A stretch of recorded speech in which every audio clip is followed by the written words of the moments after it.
বন্ধুরা, আপনারা কি জানেন উইন্ড টারবাইনগুলো এত বিশাল হওয়ার সত্ত্বেও এত আস্তে আস্তে ঘোরে কেন?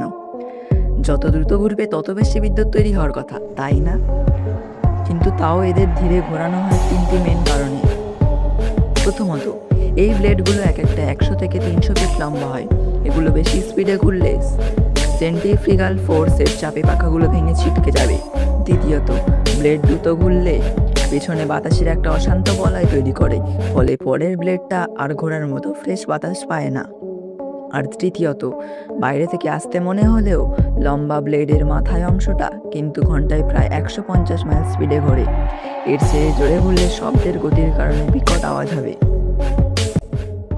মূলত ভিতরের একটা গিয়ার বক্স এই ধীর গতির ঘূর্ণনকে হাজার গুণ বাড়িয়ে জেনারেটর চালায় আর বিদ্যুৎ তৈরি করে। আর বন্ধুরা, এরকম আরও নতুন নতুন অজানা তথ্য জানতে সাবস্ক্রাইব করুন কুয়েস্ট বাংলা চ্যানেলটিকে।